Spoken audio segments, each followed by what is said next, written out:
Ma responsabilité, c'est d'agir pour le pays. C'est la déclaration faite ce matin par Emmanuel Macron dans un entretien à la presse quotidienne régionale. Le président de la République qui assure cependant entendre les colères. Il faut bien dire qu'elles sont très sonores, ces colères. Stéphane Burgat, en direct de Ganges dans l'Hérault.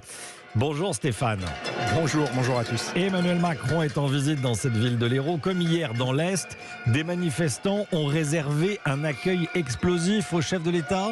Ah, vous l'entendez là, ils sont entre 600, 800 pour un vacarme qui est ininterrompu depuis de bonnes heures maintenant. Et c'est sûr qu'à défaut de les voir, Emmanuel Macron doit les entendre, ces manifestants, ces manifestations de colère, même s'il y a eu en amont une chasse aux casseroles avec des points de filtrage au point d'entrée du centre du vieux village de Ganges. Ce qui scandalise, écoutez tous ceux qui sont regroupés ici, à l'image d'Hélène qui est enseignante à la retraite.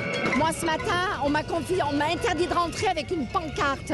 Tout est bouclé. Mais il a peur de quoi? Mais c'est pas possible. Un président de la République, il a peur des gens. J'ai passé ma carrière à expliquer à mes élèves la chance qu'on avait de vivre en démocratie. Je suis franchement heureuse de ne plus être devant mes élèves parce que je ne pourrais plus le défendre quand je vois ça. Alors, ce qui n'empêche pas, au final, ce concert casserole, donc klaxon, poubelle, tout est bon pour se faire entendre. Certains se sont hissés en haut du monument aux morts, d'autres défilent dans le centre-ville.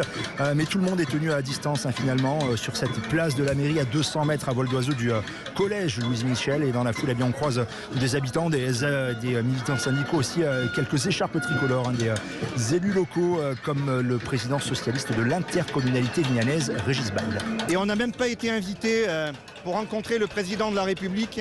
Donc pour nous, on le vit comme encore un mépris. Et pour tout vous dire, on a notre écharpe tricolore et on vient de se faire gazer. Je me sens républicain, que des élus de la République se fassent gazer. Ça nous dit où on en est arrivé dans ce pays. Et je suis très triste et très inquiet. Voilà, ces élus locaux qui dénoncent aussi un déplacement d'Emmanuel Macron dans la ruralité, mais sans en aborder les problèmes majeurs, en nous citant l'exemple de la fermeture de la maternité voisine du Liban. Stéphane Burgat, merci beaucoup Stéphane.